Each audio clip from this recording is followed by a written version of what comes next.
gara-gara kolot ngajodoh-jodohkeun anak. Tungtung nama jadi sengsara aing kawin jeung si Akang. Lamun aya awewe nu daekeun ka si Akang mah, sok wae ku aing dek dibikeun. Aya eueuh nya si Ono. Kadangkeun balang aya mana kajana aya pamajikanna los.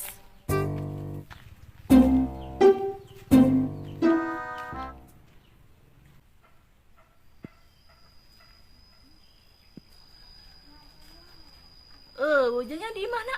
Apa di pipir kitunya? Si eta awewe nu tumpat tempo ka imah aing.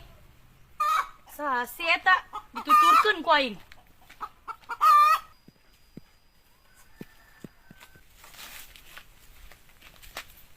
Ono korima telok uling-uling ka imah, mentang-mentang boba majikan he.